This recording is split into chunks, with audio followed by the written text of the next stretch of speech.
Finally, an answer to the age-old question, which comes first, the chicken or the egg roll? Easy! Just eat whichever one's closest. The Sensation Salad and Filet Sandwich Meal are back at Zaxby's. Both feature our famous hand-breaded chicken, crispy wontons, Asian slaw, and citrus vinaigrette. And each comes with its very own egg roll for a limited time only at Zaxby's. Order ahead drive-thru or get it delivered. From Tally to Cali. It's time to wake up! Wake up! Wake up! Warchant.com is your ultimate Seminole sports source. And this is Wake Up Warchant, presented by Zaxby's. Now here's Warchant.com's Aslan Hajavandi and Corey Clark. The things that you do, this is deja vu. Wake up! What's up, everybody? It is Wake Up Warchant, proudly presented by Zaxby's Indescribably Good. Check out that family pack for the boneless chicken wings for some, or the chicken fingers. They'll treat you good no matter what you like to refer to them as. Warchant.com, your ultimate Seminole sports source. Use the promo code WARCHANT30 for 30 free days of access. Hope you enjoyed the pregame show and the postgame show wrinkles that we've added to Warchant TV on our YouTube channel. If you're listening to us on YouTube, hit the thumbs up. That would be much appreciated. Corey, we're going to talk a lot about this football game, but first off, I just want to know how you're doing. I'm doing all right, buddy. I'm doing all right. I drove up Sunday morning / afternoon back up to Atlanta. I guess I'll be back in Tallahassee for the next home game, which is in, 3 weeks? So yeah, off week, Miami, and then Jacksonville State, the Gamecocks. That's right. Chubba Purdy's debut. We all hope. Fingers crossed. Our over-under, sponsored and brought to you by our good friends at the Williams Sportsbook in Tallahassee, Florida, as well as Zaxby's.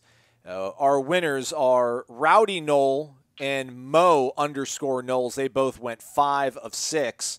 Knoll Finn Rob, ATL SF Knoll, and FL Giddens, I think. I don't know your full names. So you'll be tagged in a post, in a thread with this podcast on the Tribal Council with the instructions, or rather just shouting out your names. Direct message me either on Twitter or Warchant, or email me your address. For your T-shirt, if you're the grand prize winners, which is M.O. Knowles and Rowdy, since they had 5, you other guys or ladies get free fingers or a salad. Corey, you and I, quickly as we go through over-under, just to keep tabulation of this throughout the year. The first one was 2.5 sacks for the Florida State defense. I think everybody, even Rowdy and M.O. Knowles, who went 5 of 6, everybody hammered the over. You and I both hammered the over. Alas, it was the under. One single sack. 65.5, James Blackman's quarterback grade on Pro Football Focus, over under. You and I hammered the over. Well, you didn't hammer the over. We both just said over. We were wrong. Tamorian Terry catches. What was it?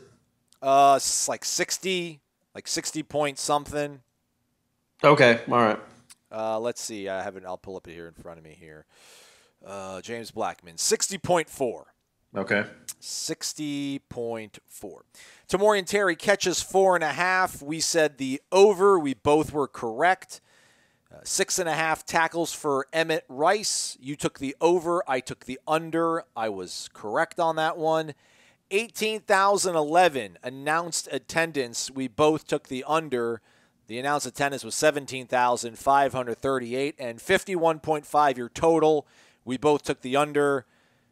29 points scored combined with these two teams. So it was a big week to take the under. Congrats to those who did. You and I, Corey, just one pick separates us. So on to Miami. That's right, buddy. Okay. That's right. Don't even want to talk about what happened on Saturday, do we? Yeah, right. If it was only that easy. I was so anxious watching that game. I don't know if it was because I just had spoke so glowingly about this team the entire offseason, had gone on television and said there's no way they're going to lose. In a group text message with my degenerate gambling buddy, I'm like, there's absolutely no way they're going to lose. And then they lost. So to kind of watch that all unfold, it was like Uncut Gems or whatever with Adam Sandler, just really anxious, gut-wrenching stuff to watch, and what is honestly a meaningless game because this team wasn't going to win a national title. They weren't going to win the conference title, but golly, you wanted to see them kind of come out and play a good football game. They did not. I guess so, Corey, just from there, it was anxious for me to watch it. I went home into the comfort of my home and watched most of the game, helping out with pregame stuff. I guess what was just your overall impression, just your feeling watching that game? I guess deja vu for you, right? Yeah, I mean, is there another – I'm going to look this up when we get done with this, so we'll have it for Tuesday's show. Yes. You think there's another Power 5 team in the country that's lost 4 straight openers? Oh, man. Maybe Kansas. Any, right? But yeah. I bet Kansas opened up a couple of times with a softie and won one game. I think they've lost at Coastal Carolina 2 years ago. Well, they did, yeah. But still, that's rough. Point taken. There's not – so maybe they're in the neighborhood with Kansas. Which is people that we don't want to be involved with. Yeah. People that bring down the property value. And it's so depressing, man. It's not – and I wasn't depressed. I wasn't shell-shocked like I was when the Willie Taggart era began. Like, what in the world is this? Like, what are we watching here? Did they practice? I didn't quite feel that way, but it was so much of the same stuff. And we'll get on to Blackman. Was it? No, it's a defense that Florida State had 21 first downs. Every first down it seemed like Florida State got was by like half a yard or a yard. If they needed 3, maybe they got 4 if they were lucky. When Georgia Tech needed a first down, there's a dude wide open. Yeah. There's just people open all the time. And it gets so frustrating to see that, and there's no pass rush. And now they did do a good job schematically to get the ball out of the kids' hands pretty quick, but you can adjust for that. And did they? I don't know. I thought, you would have thought at halftime, Florida State used a bunch of smoke and mirrors and terrible interceptions by Sims to have a shutout. But Georgia Tech had 270 yards of offense at half. I don't know how many times in the history of this sport a team has had 270 yards at the half and 0 points. But Florida State figured out a way to keep them off the scoreboard. You would have hoped some adjustments would have been made by the defensive coaching staff, to say, okay, they're really kind of slicing and dicing us up, and we're getting lucky with penalties and turnovers. And then Georgia Tech immediately goes out in the second half. Whatever adjustments were made didn't matter because they go right down the field twice and score 2 touchdowns. So I wasn't that to me was as disappointing as anything that happened on the offensive side of the ball. It's just the defense looked like the same old defense, except for Asante Samuel can catch. The defense looked, Emmett Rice can't. The defense looked like the same old defense. Corey Durden didn't do a darn thing. Neither did Fabian Lovett. Robert Cooper made 2 plays on the first series of the game and then disappeared. Marvin was okay, but not dominant. Certainly not a first. He did look like when Alabama has a first-round defensive tackle, they look different than that. They make more of an imprint on a game than that. And I know it's reactionary. I know it's one game. I should be excited that we got to watch college football. But it was just uninspiring on that side of the ball is the only thing I can say. Just uninspiring. And the offense was just, what can you say about it, man? What can you say other than Chubba, collarbones heal? Come on, man. Jordan Travis will have 2 more weeks to learn. I know he missed a lot of August. He'll have 2 more weeks where they can coach him up and get him ready for Miami, and then you just keep the seat warm for Chubba because that's your hope at this point at that position because it ain't that guy.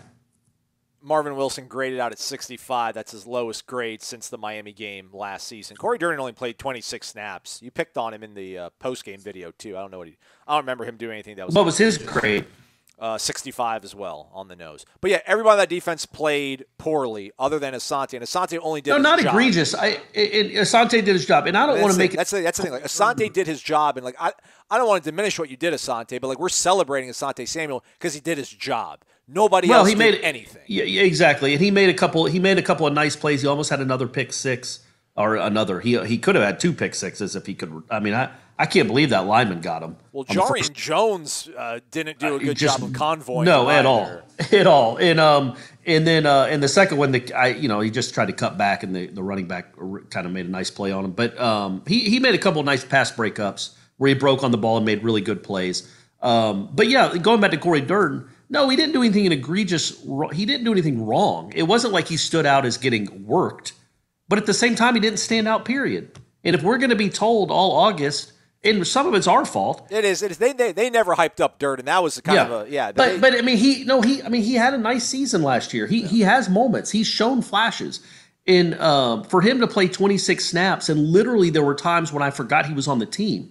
Right. Because he just did nothing. And you're allowed to make an impact even if you're not on the field a lot. Even if you're not making game-changing type plays, you can still make an impact. Still make your presence known. And maybe he's battling something. I know he was hurt in the offseason, so maybe that's why he didn't play as much. But yeah, Durden and Lovett, just the whole defensive line in general, was really disappointing. Absolutely. But at the same time, you take a step back, and I don't want to be the guy that's just ranting the whole time. You take a step back, you give up 16 points, you should win a game. You should win a college football game when your defense gives up 16 points. Yeah, well, but their defense gave up 13. So their defense is better than us. The defense was just wholly disappointing.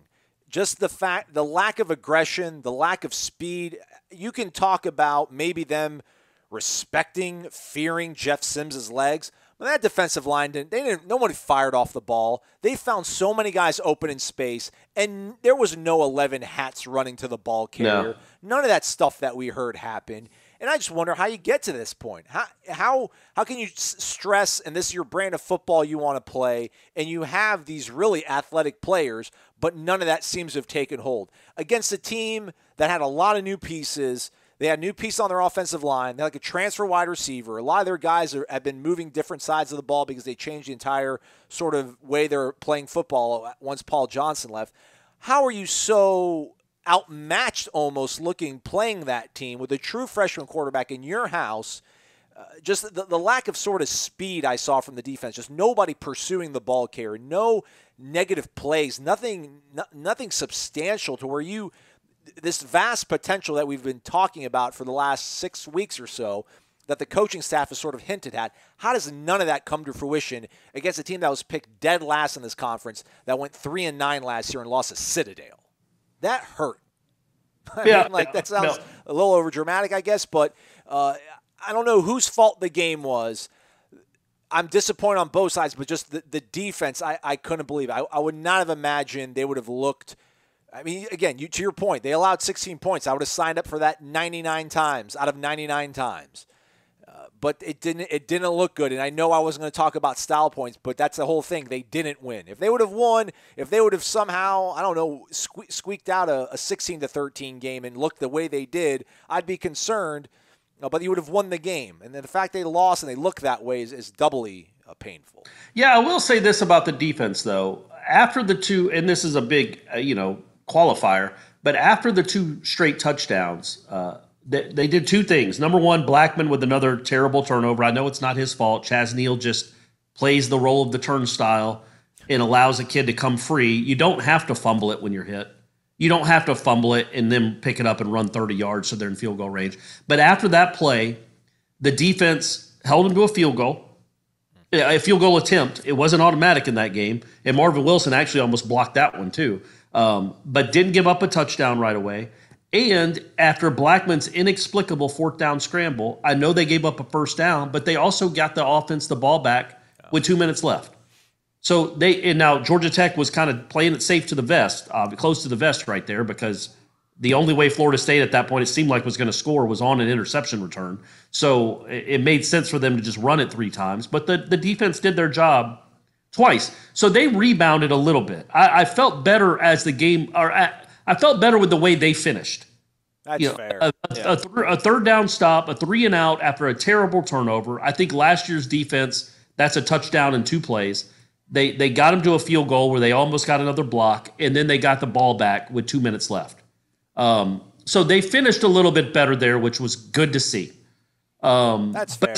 Yeah. But you gave up 440 yards in the first until the last 2 drives of the game. I mean, I don't know how many Georgia Tech not have had that at all of last season. And maybe Jeff Sims is legit, but it's hard to say that. I mean, he wasn't. Anytime you got pressure on him, he looked skittish. You just never got pressure on him. The Asante's second pick was Marvin Wilson actually got pressure on him, and he threw it quick, and he threw it right to a defensive back. But you never got a lot of pressure on him. So I thought the defense at least competed there at the end. The offense just completely wallowed in I don't even know the phrases. I called it a hellscape in my column. It just became another James Blackman hellscape, fourth quarter hellscape, where it's panicky feet, it's late throws, it's inexplicable fourth down scrambles or decisions, and I didn't think the offense competed at all when it got tight. At least the defense, after giving up 2 straight touchdowns, competed. The inexplicable scramble on fourth down, you're talking about the one that ended the game, right? Well, no, they got the ball back after that. And then he threw 3 incompletions, and his last one was incomplete to Terry off his back foot with nobody open and looking one way the whole time. Yeah. No, it was with like 4 minutes left. Yeah, I remember. It all, for all intents and purposes, the way the offense was going, yes, that pretty much ended it. Maybe still, though. I still had hope even when they got the ball back the last time. All you needed was one score. Did you really? I did. I'm like, hey, man, like let's see what the 2-minute offense is all about. Maybe just taking off putting the blinders on maybe helps them out a little bit, and they'd actually be able to work some sort of magic. I was hoping against all hope. I mean, listen, I wasn't going to put any money on a live line to bet the Florida State was going to win that game, but I still, as a fan, kind of felt some semblance of hope and wasn't totally wallowing in despair. But I mean, offensively, what? So the two scores, what, the first 2 drives? Yeah. And then the only other score was a 53-yard field goal. Yeah. So I don't think they got inside the 30 the rest of the game. Yeah. Now, they would move it till Georgia Tech's 40-45, and then you would get, a sack, a false start. I think there was a hold in there, a couple of bad runs, a lot of incompletions, just the same old stuff, man. I said after the game when I called or I zoomed in to Oh, you did on the post game show with Gene and Tom?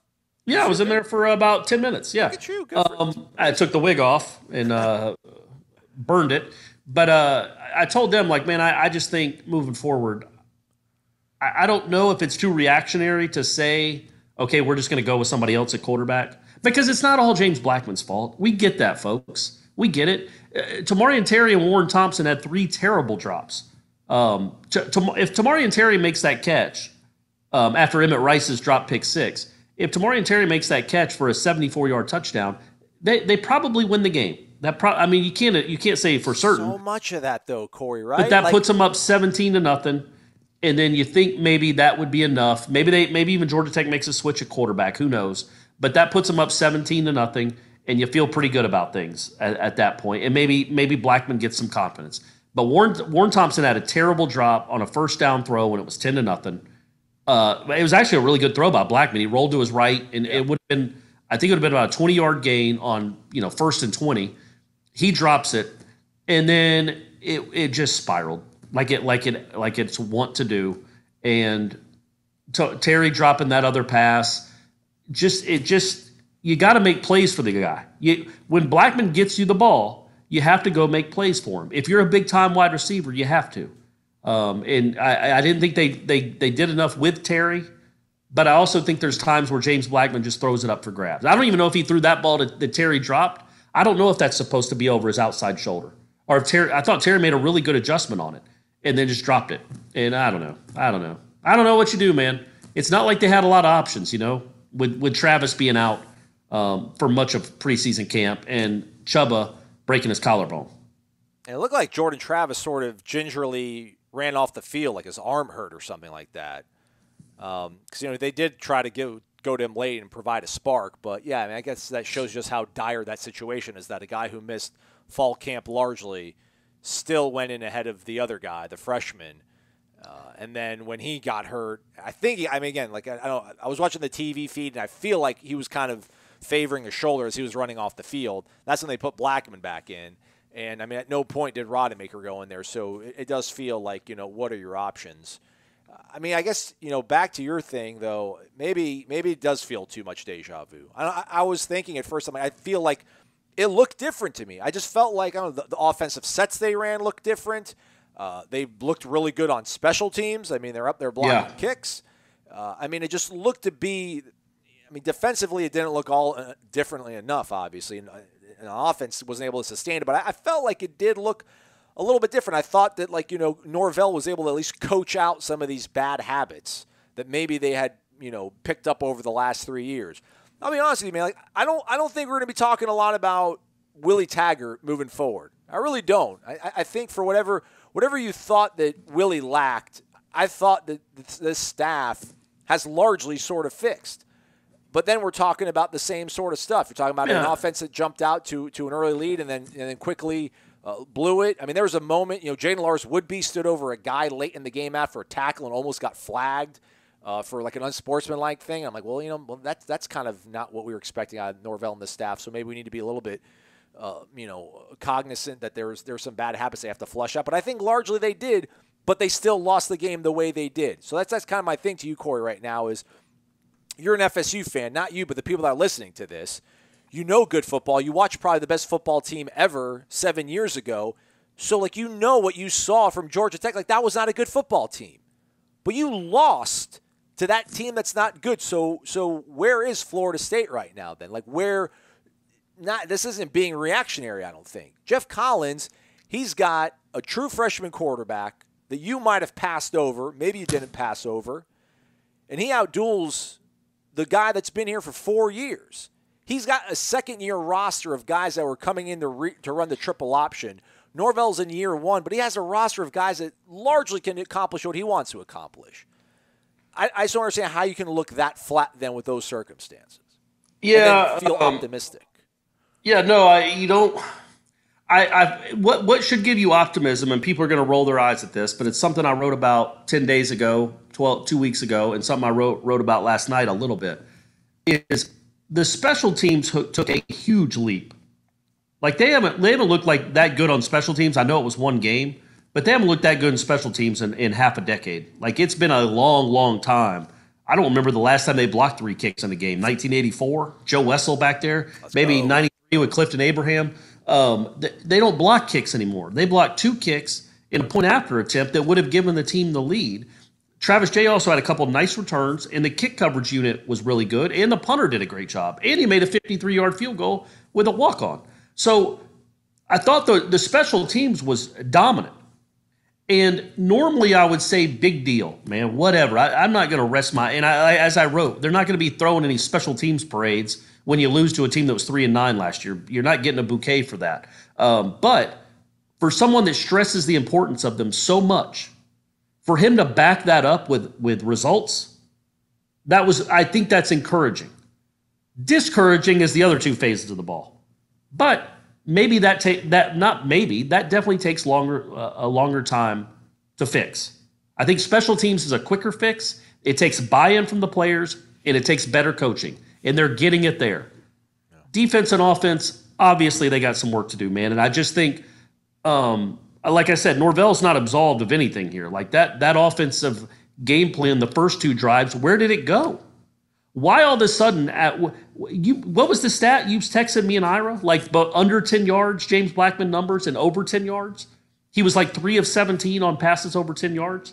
Yeah. Passes 10 yards or closer, or 10 yards and under, 20 out of 23. Anything beyond 10 yards, he was 3 of 17 on. So my point was, in the first 2 drives, they go down the field. Nice calls, quick passes. And if Warren Thompson can make that catch at the 10-yard line, maybe they go in and score again. Wasn't a great throw, but hey, dude, you got to catch that ball, man. Yeah. And then all of a sudden, it was like, okay, let's put James Blackman in the shotgun, let him scan the field for 4 or 5 seconds, and then, because he's always great at that, and let him look at his second and third options, and then he'll make the right play. That's not who he is. And I thought Georgia Tech did a great job of designing their game plan around an inexperienced quarterback, and gave him quick throws, easy throws, mostly safe throws, didn't ask him to make multiple reads and sit in the pocket. And Florida State did not. Florida State treated their quarterback like a fourth-year junior. But he doesn't play like a fourth-year junior. He is what he is. So design a game plan to help your quarterback out. Give him 1 or 2 reads. I don't know. And I'm not an offensive coordinator. But you have to be able to do better than that, man. There is no excuse for putting up 3 points in the final 9 drives of the game, and those came on a miraculous 53-yard field goal. Otherwise, you'd have been shut out after the last 2 drives of the game. That's impossibly bad when you've had, 6 weeks to practice. So I know he's not great at quarterback, but you can design ways to mitigate his weaknesses. And I don't think they did a good job of that at all. And I don't know what you can do, but I don't get paid a lot of money to figure that out. Mike Norvell and Kenny Dillingham do. They did not do a good job on Saturday at all. That said, this is Blackman now with 3 different coaches. So that's the constant, right? Is the quarterback. He's just not up to par, man. I don't know how else to say it. He's not up to par. He's not the reason they lost the game. But you have to coach every single – it's like you have to squeeze the sponge to get every single ounce of offense you can out of that kid, because it's just not – it doesn't come naturally. And you got to figure that out, man. This season still counts. I know it's a goofy season, and I know there's only 8,000-9,000 people in the stands and no, one non-conference game and all that nonsense, but it still counts. And you got to figure out a way to score more than that. And we can rip the defense, and with good reason, but man, come on, 13 points. 13 points. Yeah, I was going to say that James Blackman leaves you no margin for error, and you sort of pointed that out with, guys dropping thing. You can't drop first downs. You can't miss holes when you're handing the ball off. But this defense, though, gave them a short field. They did capitalize on some of it. So I don't know at what point it's like, what do we really expect from the defense? Like, I mean, it would have been nice to have a couple more 3-and-outs and kind of win and field the position battle. They didn't have any 3-and-outs, not one 3-and-out. Yeah, I mean, it'd be nice if they had some of that to give you more short fields to give him a better opportunity to win a football game. But apparently your defense can't do that, and if your quarterback needs to have those conditions to be successful, well, then you're going to lose these sort of games. So that kind of segues to the whole case for Chubba Purdy. And there's people who comment on this on YouTube. I saw like a thread that was posted on the Tribal Council about, convince me why it matters. Like, what is he going to do that's differently? And it's not one of these change just for the sake of change. My whole thing with him is, Norvell talked about, this was after he broke his collarbone. When we asked him how the quarterbacks were doing, he was talking about the fact that Chubba was still engaged and mentioned how when he was hurt and wasn't going to be available for at least 6 weeks, talked about how Chubba saw the field. Like he can conceptualize, it could see things the right way, could see the field the way he needed him to. You have teams that are rushing 3 or 4 guys, and they're dropping 7 or 8 into coverage. It's going to be hard for a guy to get scot-free wide open. And I don't think James Blackman doesn't trust himself. And probably with good reason. Yeah. We see him wait and hesitate, and there's guys that are open, and it's that sort of what's the term that Jimbo would use? It's like you have to anticipatory throws. Like James doesn't have that. He's not anticipating these guys to break open, so he needs guys to be wide open to make throws. And that's going to be a problem when there's 7 guys in coverage, and no one's going to give you that sort of clean look that you want and you need when you're a guy like James Blackman.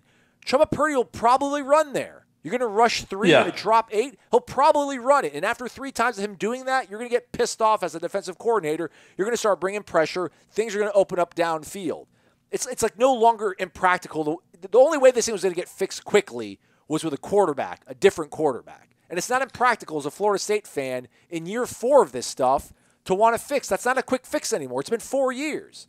That's why I think if Chubba can come back in a timely fashion here, man, I do think things can change pretty quickly, and the things that we did see that were encouraging can be sustainable. Because ultimately, there's nothing left that James Blackman can do, man. He's not going to change who he is. Yeah, and look, man, I don't want to sound too reactionary. I know I do. It's one game. It has been a crazy offseason. I get all that. No spring practice. I think what Chubba gives you, obviously, is, Jimbo talked all the time, and I've talked about it on here before. You don't want to have to coach every yard. That's not what as an offensive coordinator, you can't coach up every yard. You have to have some guys that just make special plays. And in fact, I'll give you an example. The one I thought maybe Blackman's best play was he evaded pressure and lofted a nice little ball to Jashawn Corbin. That got like 17 or 18 yards on a little screen pass. That's the kind of stuff you need more of. And I'm not saying from Blackman. I'm just saying in general, you need some guys to make Division I athletes, hey, I'm a Florida State athlete, Florida State football player type plays. And going back to Blackman, The play where he threw down the sideline, where I think the fans wanted targeting, it was like a 30-yard attempt to Corbin down the sideline. I don't think it was called wheel route. I just think it turned out that way after he broke the pocket. Corbin turned up field. And if James Blackman sees him right away, and I'm in a press box, man. I don't have 250-pound guys chasing me. But if he has his head up right away, the safety is 15 yards from Corbin. That's a 30-yard play down to inside the red zone, inside the 10. Maybe it's a touchdown if he can make that safety miss. But James Blackman is staring dead ahead at the two defenders coming at him. Good quarterbacks don't do that, man. Good quarterbacks are looking downfield. They can feel the pressure, and he was late on the throw, and he was late on a lot of throws. He's just late. He's late he's just late. He's late on most of his throws, like you said. He doesn't trust what he's doing, and I don't know that you can coach that out of him. Yeah. I guess my point would be if you go to Chubba, look, Chubba. I don't know that Chubba's the second coming, man. He might not even be as good as Jeff Sims. I don't know. We don't know anything about this guy other than he tortured Arizona high schools. But he can run. He can move, and he is a threat in the running game. And also apparently, he can throw the ball pretty well when he has time. But more than anything, he can be a dynamic player outside the pocket. And I just think that's what you need right now. This kid isn't it. And I'm not expecting Chubba to come in and set the world on fire. But I think he's a guy that they recruited for a reason. I think maybe he fits their offense a little better than James Blackman, who might just be a square peg in every round hole, but didn't certainly look any better in this offense. And Chubba at least gives you hope. Defenses will have to scheme for him somewhat. I mean, not because he's like an amazing guy, but like, what do you have to scheme for if you're a defensive coordinator against James Blackman? You can drop 7 guys. You can rush 3 or 4. You're going to get pressure on him. It's going to make him frazzled. He's not going to make a good decision. You could tell Florida State to a certain degree sort of checked up on the way they were rushing Jeff Sims because they didn't want him to run for easy free yards. Like, just put some strain and stress on an opposing defense. Have them worried about something, some semblance of a check that, like, when you put this at this guy, he might be able to, that's going to open something else for him.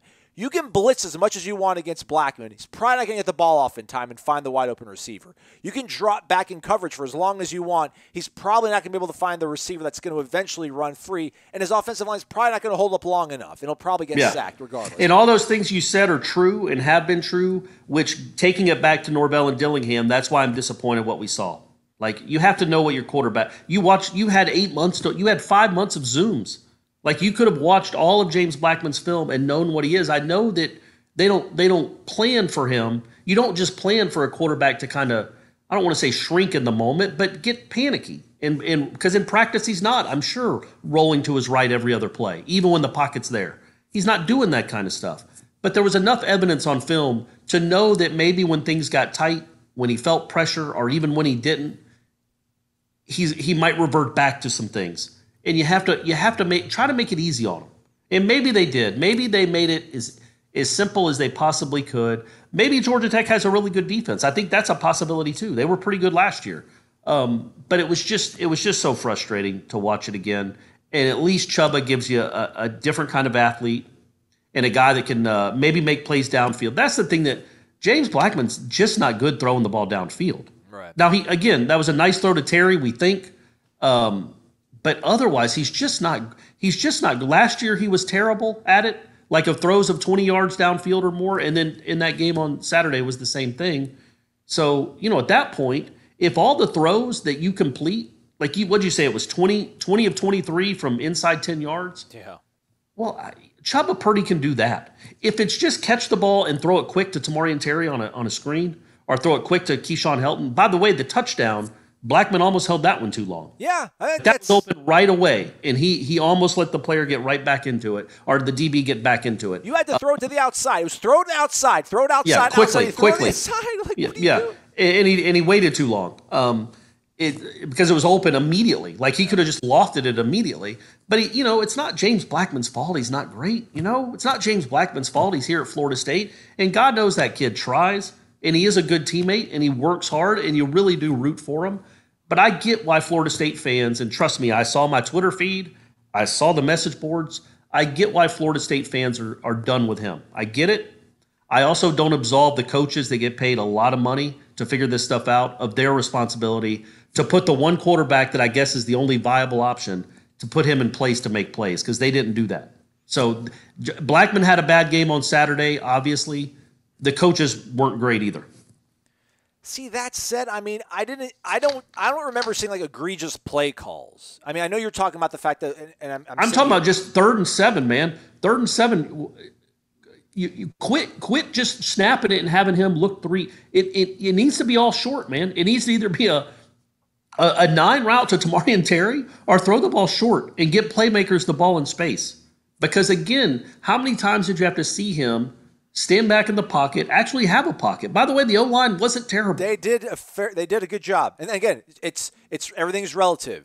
We knew they weren't going to be amazing. We just said be like close to average. They were close to average, and before everybody started getting hurt and having to swap guys around and bring in substitutes. So that was encouraging too.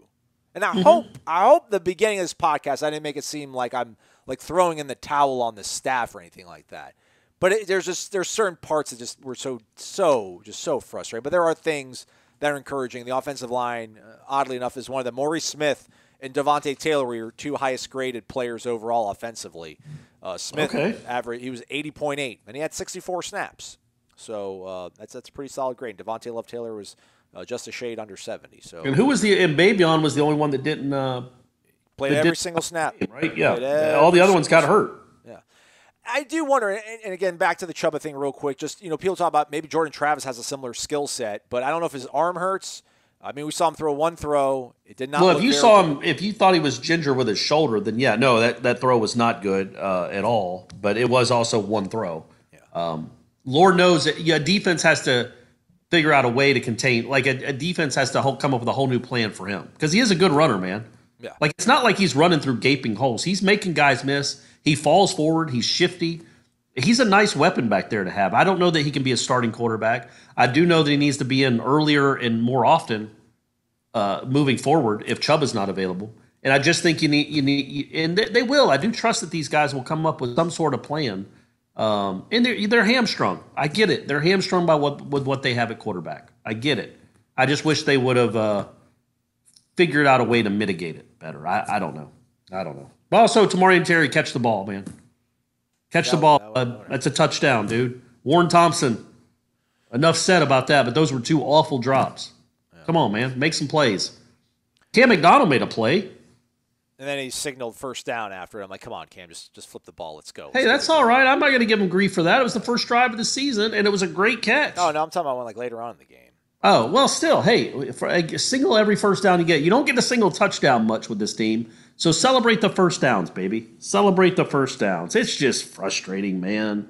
When we do those the happy hours and we took the score predictions, and I kept laughing at everybody saying 38-10, and just because it's still the same players, and I do think this coaching staff is better. I think that offensive line played better, but there was a moment in that game.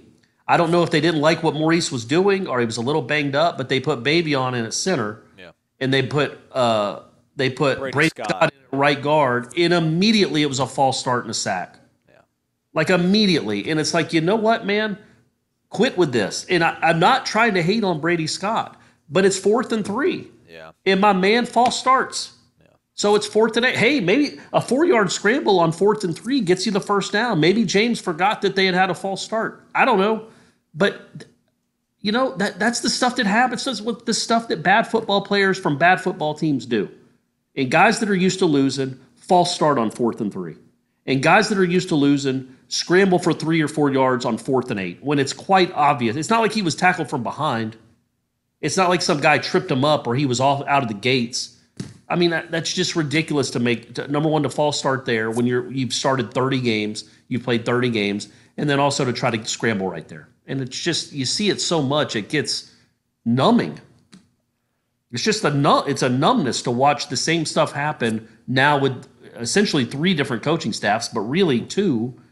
And I knew it wasn't going to be a quick fix, but I hoped it would look a little better than that. That's all. I'm not down on this coaching staff. I think they'll still do a good job.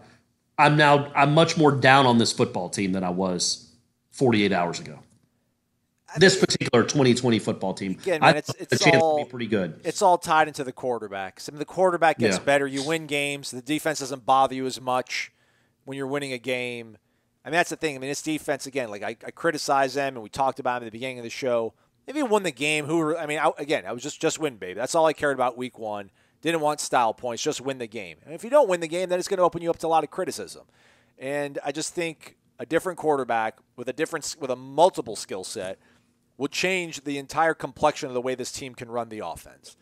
And I do wonder, I mean, I think right now as we sit here, it's 30 days since Purdy got operated on his shoulder, on his collarbone, and it was a 6-week recovery. And I know his local paper reported that apparently he developed an infection on the incision he had.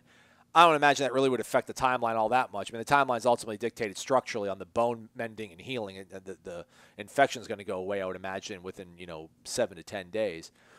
I mean, if he rolls out there against Miami, my whole mood is different. Otherwise, I don't see like this quarterback, this schedule. I see a lot of losses, man. I see a lot more losses.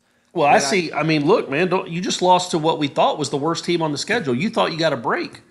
Literally the team that went 3-9 that was picked to finish last in the conference just beat you. Yeah. So now literally every game is losable. And you're going to lose more than I thought you were going to lose. Like if you can lose to Georgia Tech, you darn sure can lose to Miami, Notre Dame, Pitt, North Carolina. Louisville looked pretty decent. So that's what's disappointing. But with that in mind, man, I'm of the opinion of get him reps, man. See what you have. Yeah. You got the other kid that's already committed. See what you have in Chubba Purdy, man. In fact, I don't care. See what you have in Rodemaker. Yeah. See what you have in Travis if he can throw the ball. Yeah. Just enough of this. We've just seen it too much. We've seen it too much, and we know the player, and we've seen the movie enough. We know how it ends. So try this kid out. Maybe look.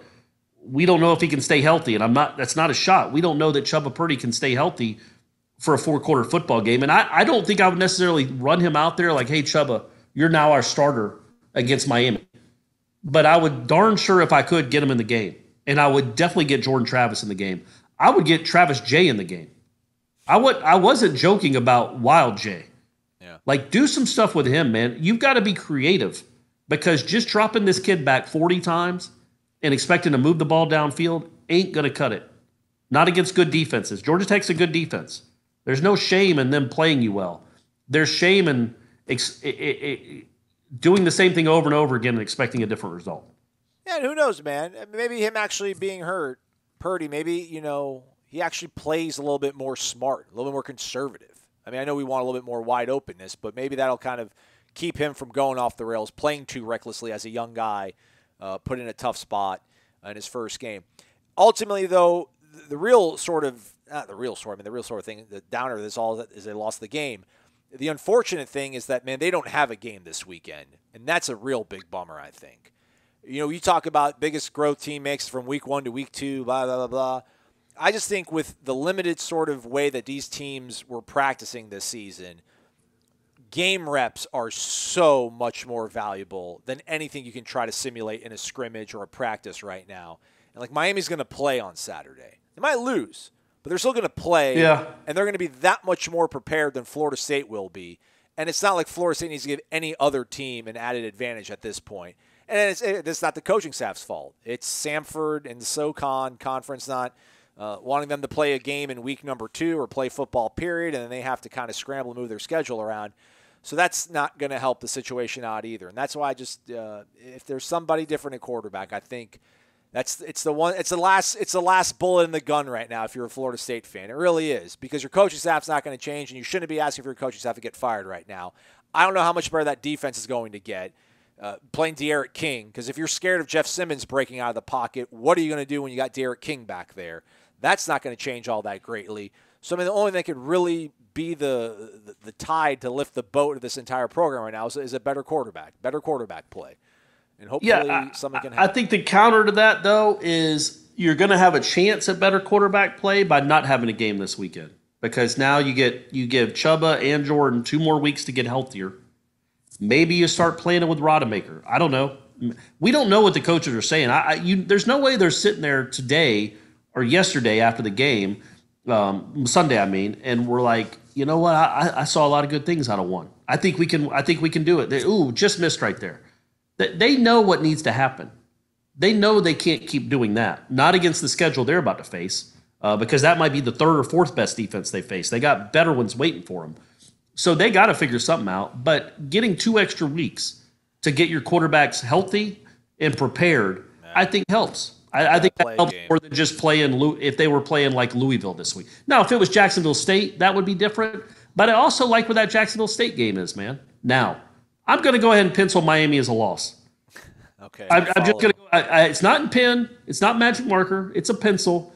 But I'm assuming they're 0-2 going into Jacksonville State. And what a perfect time to give Chubba, give Jordan Travis, maybe give Rodemaker plenty of reps against Jacksonville State. Now, then you get to go, awesome, now you get to go play Notre Dame. But that to me is where there's still some hope in that regard, that you can get better or at least different at the quarterback position. Teams is good. Looks like it's really good.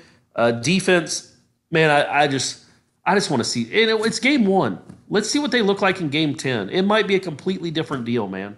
But it was just. Yeah, but game 10 is Trevor Lawrence, man. Not Jeff Well, Sims. sure. But they might be different. Teams do get better. Well-coached teams do get better. We're so used to around here staying the same or getting worse. Good coaching staffs really do make positive changes, and teams do rally, and teams do get better from week 1 to week 2. It's a cliche for a reason, but week 1 to week 10 they should be much better than they are right now if half the team doesn't opt out because they're 2-7. That's another thing. It's such a weird season, man. You don't know. Oh gosh, let's not open that. I'm just saying that's always a possibility, my man. Oh man. All right. I might opt out. Oh, stop it. You're not. I'm not going to go sit in that germ-infested press box anymore. Hey, kudos to all the fans that wore your mask at the game, by the way. Yeah, for sure. The 30 of you, I guess, that did it. Yeah, I didn't want to go down that route. But shout out to the fans that did go and did stay. I can't believe in the midst of all this that you would Shannon travel. Brady. Yeah, I can't believe your son, the freaking heir to the Clark freaking dynasty, you'd put him in harm's way like that. But, sometimes I guess you let Shannon do what she wants to do. He was. Did they stick it out the whole game? They did, and he was not happy. Number one, the weather delays. Kudos to everyone that braved that first weather delay, having to sit in the sunshine the whole time. I know that was tough. That was obviously. Just you braving the elements for your team. That means a lot. But it was 2 weather delays. He missed a bunch of baseball games this weekend, and then he came down and watched that. That's what he said. It's like we came all the way down here to watch Florida State score 1 touchdown. I'm like, I know, man. I'm with you. Dad never had that problem. Dad went out with Papa and watched Florida State wax teams. That's what it was funny. I was having a conversation with my mom, and she's like, I just felt so bad for Brady and Shanna going all that way and to watch them lose. And she goes, I used to feel the same way when you would go down with your dad and watch them lose. And I'm like, well, that didn't happen a whole lot. And she's like, well, yeah, that's true. She laughed and goes, yeah, they didn't lose a lot when you and Dad went. And no, they didn't. Back then, they used to win games. It were fun. People had fun at Doak Campbell Stadium. Yeah, it was a fun time. It was a house of warmth. House of pleasure. Yeah, it's a house of pleasure. Not a house of horrors. Not this house of ill repute. Only visitors have a good time. How was the wig, man? It looked amazing. Where is it? Do you still have it? I do. I thought about trashing it. I thought about just dumping it in the trash or setting it on fire. Yes, I think we should set it on fire. I probably will, but I did keep it. I don't know if I ever need it, if I'm ever out on the town again, or if I'm ever single again. I never know how it's going to work with Stephanie. It seems like it's going well, but you never know. And that would be nice to go out on the town one time with that. But I got a lot of positive. A lot of people told me I looked like a Karen. That was very androgynous sort of wig you went with there. With Teen Idol is what it was marketed as? It was 70s heartthrob. 70s heartthrob? Okay. So I think like David Cassidy. Yeah. There you go. Yeah. Kind of looked, I was spitting image of him, really. Yeah. All right. Fantastic. All right, with that said, thanks everybody for hanging in for another edition of Wake Up Warchant presented by Zaxby's. We'll be back, again, 5 days a week during the football season. Or actually, maybe we'll take one off. It's an off week. How much of an autopsy can we perform on the Georgia Tech loss? But we'll be live at least on Tuesday for you for sure. And we'll do this, and it's always fun. And I hope you all enjoyed the pregame and the postgame shows on Warchant. I hope you enjoyed Corey's wrap-up, Ira's 3-2-1. That's all over on warchant.com. It's the ultimate Seminole sports source for a reason. Corey, we'll catch up tomorrow.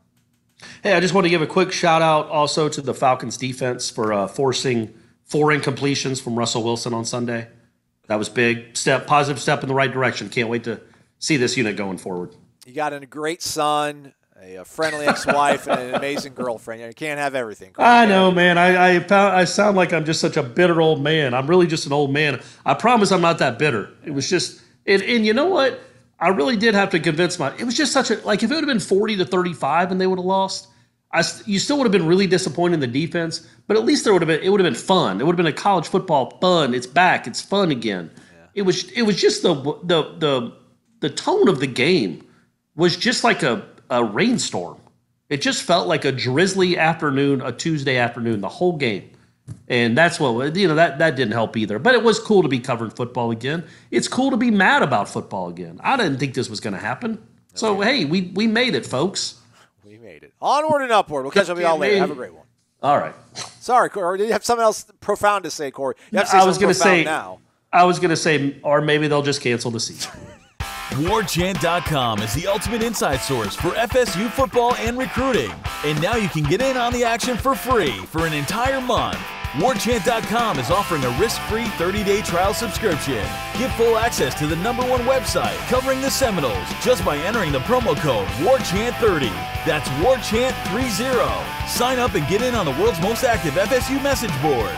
Receive breaking news, stories from our award-winning staff, plus get exclusive interviews and videos. Just enter the promo code WarChant30. WarChant.com, your ultimate Seminole sports source.